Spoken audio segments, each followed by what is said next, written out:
에게 대항하지 아니하였느니라. 아멘.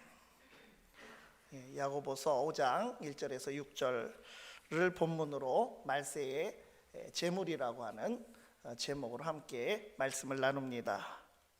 오늘 말씀의 제목을 말세의 재물이라고 붙였는데, 이 말세는 말 그대로 세상의 종말이 가까운 시대를 말합니다. 혹 말세와 재물이 무슨 관련이 있느냐라고 물으실 수도 있을 것입니다. 말세니까 재물을 쌓지 말라, 이런 말씀을 드리는 것이 아닙니다.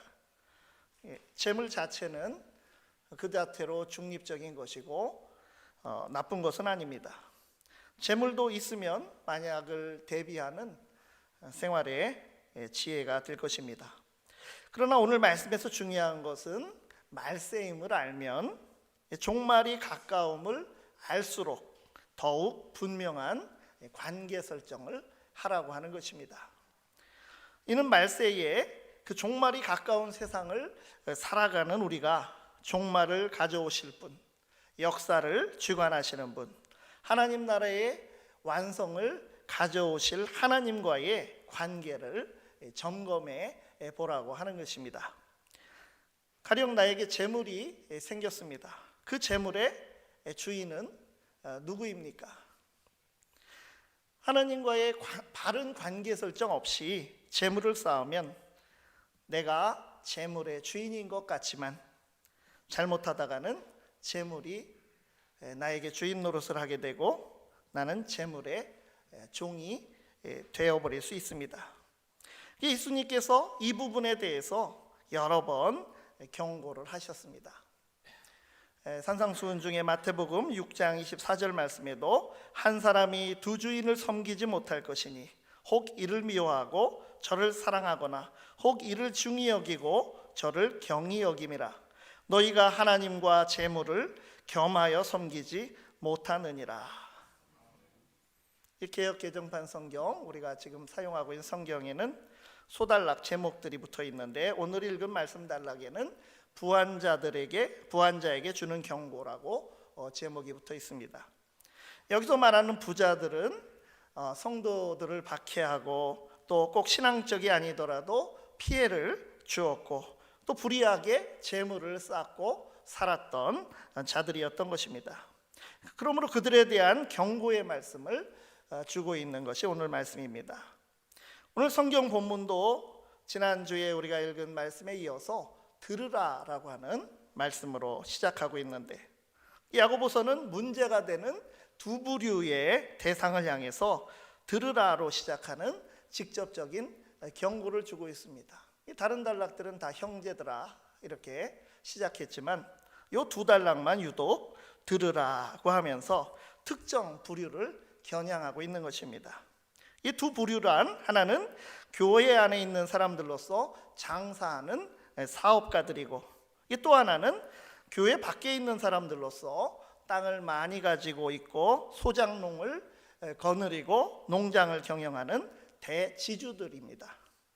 지난주에 나눈 들으라로 시작되는 말씀의 그 타깃은 사업가들이라서 장사와 사업하는 그런 이야기가 나왔는데, 오늘 본문이 경고하는 타깃은 대지주들이기 때문에 농사 이야기가 오늘 본문 중에 나온 것을 볼 수 있습니다. 어쨌든 두 부류가 다 부를 쌓고 재물을 모으는 사람들인데, 오늘 본문의 부한자들, 즉 대지주들이 더 재력이 강한 자들이고 그 이전부터 부하게 살았던 자들이기 때문에 더 강해진 경고의 말씀이 지난 단락에 비해서 나타나고 있습니다. 우리가 다 종말의 때에 하나님 앞에 서게 될 터인데, 하나님 앞에서 우리가 어떤 모습으로 설 것인지 오늘 말씀을 통해서 다시금 우리의 삶의 목적을 바로 세울 수 있기를 바랍니다. 첫 번째로, 재물의 종이 되지 말고 하나님께서 삶의 주인이심을 알라는 경고입니다. 1절 말씀입니다. 들으라 부한자들아, 너희에게 이 말 고생으로 말미암아 울고 통곡하라. 이 말씀을 다시 풀어서 읽으면 부한 자들은 들으시오. 당신들은 최후의 때에 임할 고생을 생각하고 울며 통곡하시오라고 하는 말씀입니다.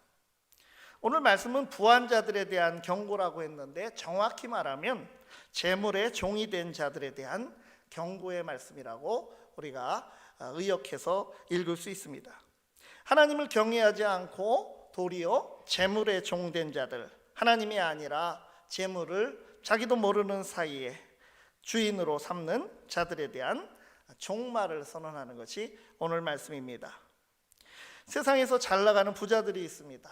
그런 이들 앞에서 안타깝게도 교회조차도 작아진 그런 모습을 우리가 어렵지 않게 발견할 수 있는 것이 참 부끄러운 현실입니다.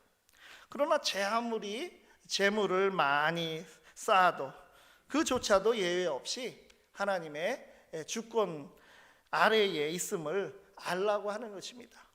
하나님께서 세상의 주인 되심을 잊고 살아가는 자들의 결국은 오늘 이 말씀이 경고하듯이 통곡으로 끝나게 될 것을 분명히 말씀하고 있습니다. 그래서 오늘 본문에는 하나님보다 재물의 종이 된 자들의 죄를 구체적으로 그때의 시대적 배경을 통해서 네 가지를 언급하고 있습니다. 첫 번째 죄는 불의하게 재물을 쌓은 죄입니다. 2절 3절 말씀에 너희 재물은 썩었고 너희 옷은 좀 먹었으며 너희 금과 은은 녹이 쓸었으니 이 녹이 너희에게 증거가 되며 불같이 너희 살을 먹으리라. 너희가 말세의 재물을 쌓았도다. 이 당시 부한자들은 탐욕으로 압제와 착취로 불의한 재물을 축적해서 부자가 되었습니다. 그러므로 그들은 종말까지 가보지 않아도 이미 현재 그 재물은 썩고 좀먹은 것이나 마찬가지라는 것입니다. 그러니까 부와 재물이 아직은 그들에게 도움이 되고 그들은 우리가 눈으로 보기에는 세상에서 잘 살고 앞날이 창창해 보입니다. 그러나 그것들은 녹슬었다고 선언하고 있습니다. 금은 본래 녹이 슬지 않지만 녹슬었다고 하는 것은 영원할 것 같아도 결코 영원하지 않음을 의미하고 있는 것입니다. 옷이나 곡식은 이미 좀이 먹은 것이나 다름이 없습니다. 재물은 영원한 것이 아닙니다. 잠정적이고 덧없는 것임을 말씀하고 있는 것입니다. 그래서 여기 말씀에 녹이 증거가 되며 불같이 너희 살을 먹으리라. 녹이 종말의 심판대 앞에서 고발할 증거가 될 것이고 녹이 독이 되어서 불과 같이 살을 먹어버린다라고 하는 그런 의미의 말씀입니다. 이 불은 성경에서 전통적으로 심판의 상징입니다. 이 두 번째 죄는 품꾼의 삭슬 주지 않은 죄입니다. 4절 말씀에 보라 너희 밭에서 추수한 품꾼에게 주지 아니한 삭시 소리 지르되 그 추수한 자의 우는 소리가 만군의 주의 귀에 들렸느니라. 일을 시키고 일당을 주지 않은 것입니다. 오늘날도 많이 일어나고 있죠. 외국인 노동자가 불법 체류로 그러나 일을 했는데 일당을 주지 않는 거죠. 무언가 약점을 잡고 교활한 방법으로 그렇게 하였을 것입니다. 제대로 된 노동 계약도 없었을 것입니다. 모든 그 부를 소유하고 있고 땅을 독점하고 있는 지주들 앞에서 또 소장농들은 아무 힘이 없었던 것입니다. 그러나 그들이 듣지 않고 어쩌면 일부러 외면하였지만 하나님의 귀에는 그들의 죄악으로 인한 소리가 들렸다고 하는 것입니다. 세 번째 죄는 사치와 방종입니다. 5절 말씀에 너희가 땅에서 사치하고 방종하여 살육의 날에 너희 마음을 살찌게 하였도다. 이 첫 번째, 두 번째 죄는 삭슬 주지 않고 불의한 이득을 취하는 재물을 쌓은 방법이 잘못되었다고 지적하였는데, 그뿐 아니라 재물을 사용하는 방법, 그것도 잘못됐다는 것입니다. 바로 사치와 방종이라고 하는 것입니다. 하나님과 이웃을 잊은 채 모으고 사용하였다고 하는 것입니다. 여기 재밌는 표현이 있는데, 마음이 살쪘다, 너희 마음을 살찌게 하였다라고 하는 말씀입니다. 마음에 사치와 쾌락을 갈망하는 마음으로 가득했다고 하는 것입니다. 우리가 눈에 보이는 살에만 관심을 갖지 말고 이 마음의 살, 이 탐욕의 살을 경계해야 합니다. 이게 살이 찌면 둔해지지 않습니까? 하나님의 경고도, 이웃의 아픔도, 또 다가오는 심판의 경고도 들리지 않고 보이지 않고 느끼지 못합니다. 불의함에 둔감하고 이웃의 울부짖음에 귀가 먹고 양심이 마비된 자가 된 것입니다. 살찌는 얘기를 해서 죄송하지만 저는 한 10kg 이상 빼야 된다라고 의사의 그 건강진단에 항상 나오고 있습니다. 이 자서전적인 자화상으로 제가 보고 말씀하고 있는 것입니다. 무서운 말도 나왔습니다. 여기 살육의 날, 살 얘기하다가 갑자기 살육의 날이 나왔는데요, 이 도살의 날입니다. 살이 쪄서 도살의 날에나 쓸모있게 된다고 하는, 성경이 참 재미있는 표현입니다. 그러나 내용은 심각한 내용입니다. 불의한 부자들이 힘없는 자들을 도살하듯 하지만 결국 자신이 도살당하기 좋은 동물과 같이 된다고 하는 것입니다. 마음의 비난을 경계하라고 하는 말씀을 명심하시기 바랍니다. 네 번째 죄는 무죄한 자를 죽인 죄입니다. 6절에 너희는 의인을 정죄하고 죽였으나 그는 너희에게 대항하지 아니하였느니라. 이 악한 부자들은 그리스도인, 그 중에서 가난한 자들을 멸시하고 천대하고 실제로 그로 인해서 직접적이든 간접적이든 살인까지 한 자들이라고 그렇게 폭로하고 있습니다. 그런데 놀랍게도 성도들은 대항하지 않았다라고 지금 야고보 사도는 말하고 있습니다. 모든 것을 공의의 하나님께 맡길 수밖에 없었던 그들의 연약한 그런 상황이었던 것을 우리가 짐작할 수 있습니다. 세상을 살아가면서 재물은 정말 우리 삶에 꼭 필요하고 유익합니다. 물질 때문에 얼마나 우리가 울고 웃고 또 한이 맺힌 그런 사람이 세상에는 참 많이 있습니다. 그러나 물질이 우리 삶을 인도할 수는 없지 않습니까? 물질에 우리의 길을 온전히 맡길 수 없지 않습니까? 우리 귀한 자녀들에게 우리가 물려줄 것이 그저 물질만 물려주겠습니까? 우리가 최고의 가치로 두는 것이 무엇이고 그 존재가 누구이며 우리의 마음 중심에서 만사의 결정 기준이 되는 것은 무엇입니까? 예수님의 말씀, 재물을 하늘에 쌓아두라는 말씀의 의미를 깨닫기를 바랍니다. 마태복음 6장 20절, 오직 너희를 위하여 보물을 하늘에 쌓아두라. 거기는 좀이나 동록이 해하지 못하며 도둑이 구멍을 뚫지도 못하고 도둑질도 못하느니라. 이 예수님의 말씀은 골로새서 1장 5절의 말씀과 함께 읽을 수 있습니다. 너희를 위하여 하늘에 쌓아둔 소망으로 말미암음이니 곧 너희가 전에 복음 진리의 말씀을 들은 것이라. 목적 없이 부를 추구하고 바라보기보다 하늘의 소망, 복음 진리의 말씀을 굳게 붙드는 지점에서 시작해서 우리 삶의 모든 우선순위가 재배치되어야 합니다. 결국 신앙생활이라고 하는 것은 이것을 훈련하는 것입니다. 이것을 잘하는 것이 우리의 신앙이라고 하는 것입니다. 우리는 예수 그리스도를 주님이라고 부릅니다. 주님 주인이라고 하는 뜻입니다. 진실로 주님을 주인으로 섬기며 살아갈 수 있기를 바랍니다. 두 번째로 하나님께서는 고난당하는 자들의 소리를 들으시는 분이십니다.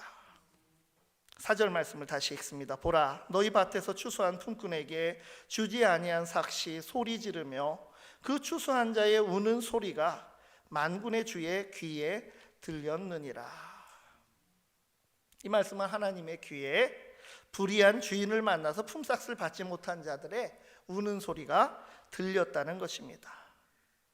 고통당하는 백성, 그들의 소리에 귀 기울이시는 하나님이심을 깨닫게 합니다.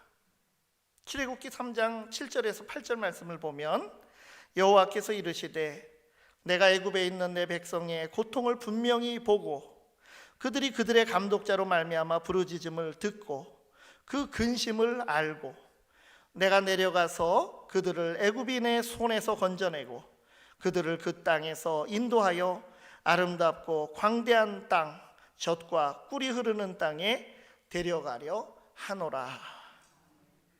하나님께서 이스라엘을 애굽에서 구원해내는 구원의 역사를 시작하실 때도 그들의 고통의 소리와 부르짖음과 근심을 하나님께서 들으셨습니다. 그들의 소리를 들으셨기에 출애굽 구원의 여정이 시작되게 된 것입니다. 하나님께서는 우리와 대화하시고 소통하시는 하나님이시라고 하는 것, 그것은 인류의 역사에 계속해서 나타나 있습니다. 하나님께서 인간을 창조하실 때 하나님의 형상을 가진 사람으로 창조하신 것은 하나님과 함께 있기에 최적이었기 때문입니다. 하와를 창조하신 것은 어떻습니까? 아담이 독처하기보다 누군가와 함께 하기를 원하셨습니다. 그래서 그것이 더 좋았기 때문에 그 하나님께서 보라보니까 인간을 창조하실 뿐 아니라 살피시고 소통하시면서 그러한 결론을 내리시고 이렇게 창조를 하시고 가정을 창조해 주신 것입니다. 이후 역사에도 아브라함, 이삭, 야곱에게 먼저 찾아오셔서 만나주시고 언약을 맺으셨습니다. 결정적으로 예수 그리스도께서 인간의 몸으로 오신 성육신 사건에서 하나님의 마음을 우리가 분명하게 알 수 있습니다. 우리의 모습 그대로 오신 예수님, 그리고 이 땅에 와서 우리의 모든 것을 다 경험하신 주님, 하나님께서 우리와 함께 하심의 절정을 보여주고 있습니다. 지금 오늘 이 시간에도 성령께서 우리와 함께 하십니다. 로마서 8장 26절에서 27절에 성령으로 하나님과 소통할 수 있는 은혜를 이렇게 말씀하였습니다. 이와 같이 성령도 우리의 연약함을 도우시나니 우리는 마땅히 기도할 바를 알지 못하나 오직 성령이 말할 수 없는 탄식으로 우리를 위하여 친히 간구하시느니라.